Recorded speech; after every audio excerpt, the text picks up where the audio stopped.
Oh no, what is this? How did you manage to make something so awful? My mother-in-law made a disgusted face and uttered those words. Even though it was a cake specially brought to celebrate her 60th birthday, I knew my mother-in-law didn't like me. But for the sake of my husband and daughter, I had endured it all until now. But today, of all days, I couldn't forgive it. She has no idea how much thought went into that cake. She probably doesn't even care to understand. Unforgivable. To casually say such things just because she wants to harass me. I'll make her realize that those words were her downfall. My name is Nina, 37 years old. I work as a system engineer at a certain company. This year marks our 7th anniversary of marriage. I met my husband Simon through work, and we dated for 2 years before getting married. Fortunately, I became pregnant with our daughter soon after. Ruby, our daughter, is currently in 2nd grade. Since she was a toddler, she has been a good girl who often helps around the house. Lately, she has developed a passion for cooking and baking, not just helping out. I always watch over her closely while she cooks. She finds joy in everyday life without any major accident. On this day, after finishing work, I went to pick up Ruby from the after-school program, and we stopped by the grocery store together. What would you like for dinner? When I asked my daughter, she happily responded, Mommy, I want to have omelette rice tonight. Omelette rice? What is it? I saw the recipe on TV the other day. I want to try making it myself. I see. All right. Got it. Then tonight, let's have Ruby make omelette rice together. Yeah, I'll do great. My daughter had a dreaming smile as she picked out the ingredients. After returning home, we started to cutting the ingredients together. Although it wasn't the most perfectly shaped dish, Ruby insisted on making the egg part by herself, and I watched over her. In those moments, I could feel her grow. When my husband came home, he was also amazed at the sight of the dish. Did Ruby make this by any chance? Yeah, I did. I'm a good cook, am I? In response to her father's words, Ruby proudly replied. He gently smiled and rubbed Ruby's hair. You're amazing, Ruby. Being able to make something like this. You're such a big girl. Yeah. I want to become good at cooking, like Mommy. Indeed. Mommy's cooking is always delicious. Yes. And I want to grow up and marry someone like Daddy, just like Mommy did. Marry? Ruby, it's just too early for that. Huh? But I already have someone I like. Well, what did you say? You said that you like Daddy the most, didn't you? Looks like Daddy is feeling a bit jealous, huh? I couldn't help but burst into laughter after their interaction. I truly loved this life, filled with laughter every day. This family seemed like pure happiness. And indeed, I was genuinely happy. But there was one thing that troubled me. It was the presence of my mother-in-law. She has disliked me since the beginning of our marriage. Or rather, it seems like she just can't stand my existence.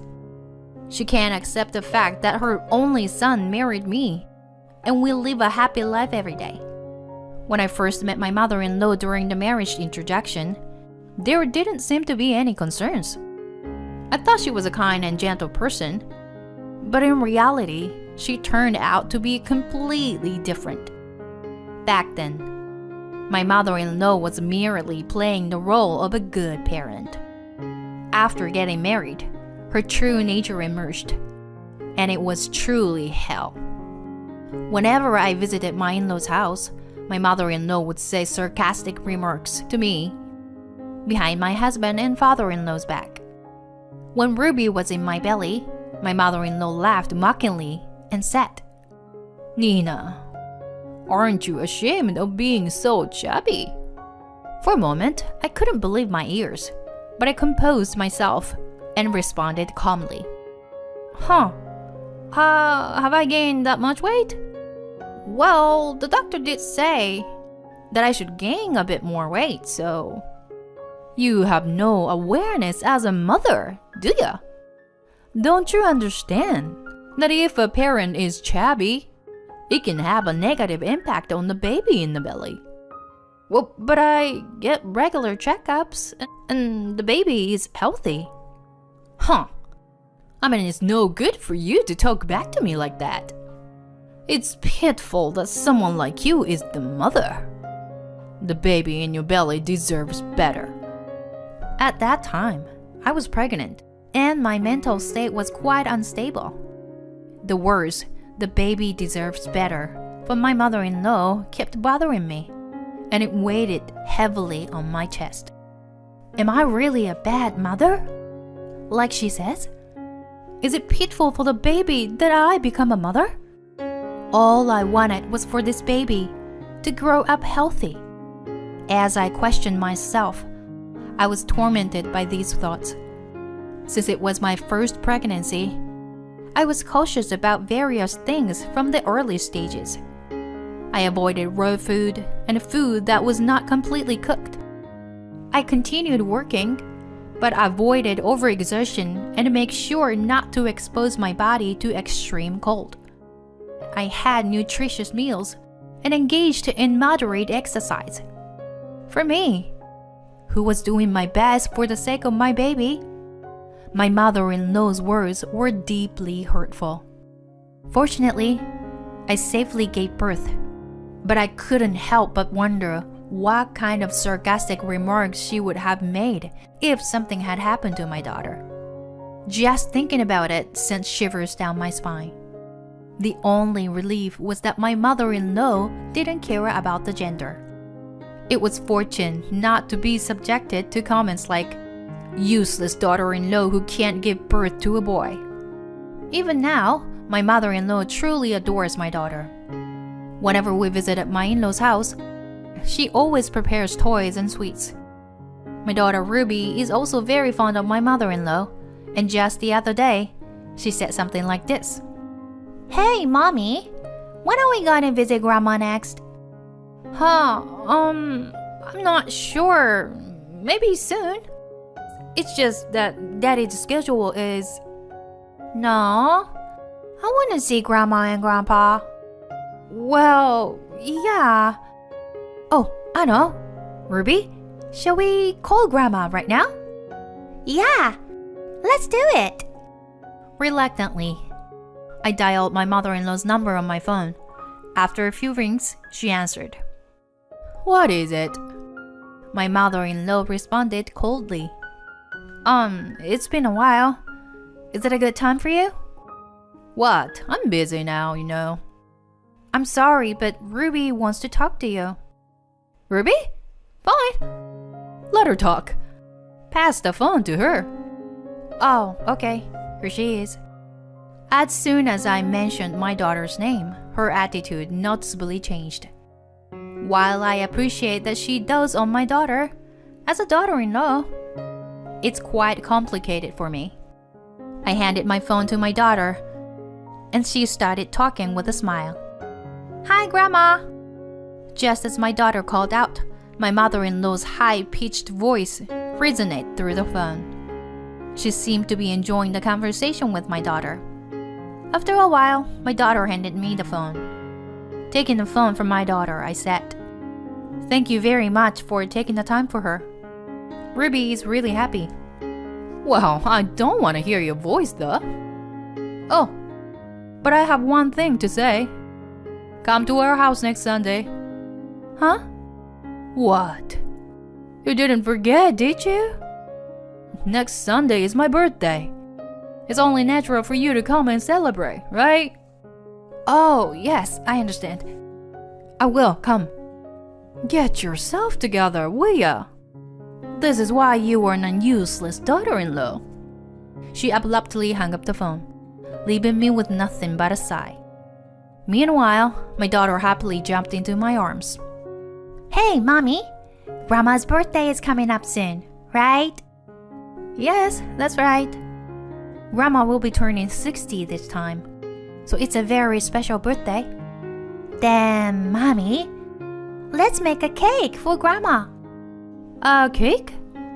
Yeah, I want to celebrate Grandma, so I want to try making a cake by myself.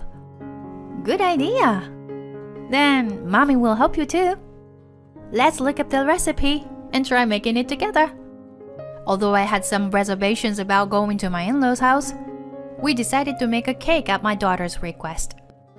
We also consulted with my husband and agreed to keep it a secret, that our daughter was the one making the cake. We decided to make a fruit-filled sponge cake, which is my mother-in-law's favorite. At the weekend, I was awakened early in the morning by my daughter, who was eager to start. On that day, we devoted ourselves to making the cake from the morning. My daughter insisted on doing it by herself, so I just prepared the recipe and gave her instructions. Ruby, next, mix the eggs and sugar with the hand mixer. Mix it well until it becomes a bit white. Okay. How's it? It looks good. Next, should we sift the flour? And we should preheat the oven too. Got it. We also need to cut the fruits, right? Yes. But let's take it one step at a time, okay? No rushing. Okay. It seemed like doing tasks while cleaning up was still challenging for her, and the kitchen became messy. My daughter was genuinely enjoying the cake-making process, putting in a lot of effort for her grandmother. I wonder if Grandma will be pleased. Of course she will be. She'll be surprised when she finds out you made it. But we can't tell her that I made it until she eats it, okay? Right. I got it. Let's celebrate Grandma together. Oh, Mommy, don't forget to bring the scarf we chose for her. That's right. For this day, I had gone with my daughter to the department store and bought a nice scarf that would suit her. With the cake successfully made and a present in hand, our family of 3 headed to my in-laws' house. Oh dear, welcome. My mother-in-law, with a beaming smile, greeted us from the entrance. However, that smile was directed only towards my husband and daughter. As we walked towards the living room, my mother-in-law whispered to me, "You could have stayed at home, you know." I wanted to retort immediately, but today was her celebration. I couldn't spoil the atmosphere, especially since my daughter was looking forward to it. And so, my mother-in-law's birthday party began. To avoid raising suspicion, I decided to hand the cake box to my mother-in-law myself. Happy 60th birthday. Here, this is for you. Oh, a cake? Is this homemade by any chance? Yes. Sorry, it's not something from a famous shop. Well, then, let's all eat it together later. Then, soon after we finished the meal, the cake was cut and distributed to everyone. My daughter, unable to contain her excitement, spoke up. Grandma, try it. If Ruby says so, then I'll try it right away. My daughter eagerly watched my mother-in-law's reaction. But in the next moment, my mother-in-law deliberately spat out the cake and gave a mocking expression as she said, "This is awful. What is this? How could you make something so terrible?" Wait, I've always thought that you were bad at cooking, Nina. How could you bring something this terrible here? Well, no, actually, could it be that you have put poison in it? Nobody should eat this. Ruby, it would be terrible if you feel sick. Let's throw this away. My mother-in-law collected all the distributed cakes and roughly tossed the entire box into the trash can. In that moment, something snapped inside me. The anger I had been holding back so desperately finally exploded. I knew very well that she didn't like me, but I couldn't forgive her today, of all days. She had no idea how much emotion was poured into that cake. No, she probably didn't even try to understand. I confronted my mother-in-law directly. It's Ruby who made it, you know. What did you say? I'm saying that the cake you just threw in the trash. Ruby made it for you this morning, all by herself. Wait a minute. What on earth are you talking about? Ruby? Making such an elaborate cake all by herself? No way. There's no way she could do that. Of course I helped, by looking up recipes and giving advice. But Ruby made everything, from the batter to the decoration. That can't be true. Ruby? As my mother-in-law reached out her hand, my daughter was already sobbing uncontrollably, tears streaming down her face. She pushed away my mother-in-law's hand and glared at her. Grandma, you're really mean. I've always thought you were a bit mean to Mommy. But you just did that. Ruby, it's not like that. Grandma is feeling a little under the weather with a cold, so... Even so, that wasn't nice at all. I actually thought it was delicious and... That's a lie. You threw the cake in the trash. I hate you, Grandma. Being told I hate you by her beloved granddaughter must have been a great shock for my mother-in-law. Her face turned pale, and she let out desperate screams. It wasn't just my daughter who was disillusioned by my mother-in-law's character. Everyone present, including my husband and father-in-law, stared at her with cold eyes. My mother-in-law tearfully pleaded with me. Nina, please do something. If things continue like this, Ruby will... Ruby will what? I mean, if things stay like this, Ruby will end up hating me. What are you talking about? She already hates you. Can't you see it from her face? My mother-in-law burst into tears and repeatedly apologized. But neither my husband nor my father-in-law let anyone, let alone my daughter, would even look at her. In the end, my daughter spoke up and said, "Let's go home." So, we left without giving the gift prepared for her. Afterward, with my daughter's consent, we decided to cut ties with my mother-in-law. It was at the time that I finally opened up to my husband about the mistreatment that I had endured from my mother-in-law all these years. Upon learning everything, my husband repeatedly apologized. I'm sorry. I didn't know anything. My husband apologized over and over again. But I didn't blame him. I didn't want our relationship with him or my mother-in-law to further deteriorate by discussing it. It was also my responsibility for hesitating to open up to my husband out of fear and uncertainty. After some time, my father-in-law informed us that he had decided to divorce my mother-in-law. It seemed that my mother-in-law had repeatedly borrowed money from him. When she was given the choice to repay all at once or agree to divorce, she reluctantly chose divorce. Now that she was kicked out of the family home, I wondered what would become of her. However, no matter what happened to her, it was out of my hands. I wanted her to carry the burden of hurting our daughter for the rest of her life. As for my daughter, she quickly recovered from the incident that returned to her cheerful self, much to my relief. She now speaks assertively, saying that someone who treats her mom so badly is not a grandma. You know what, Mommy? Cutting ties was the right decision. Although I caused my daughter sadness, I was able to sever ties with my mother-in-law. A truly happy life can finally begin. I look forward to cooking together with my daughter in the kitchen, cherishing each day. And one day, I will happily pass down the kitchen to her.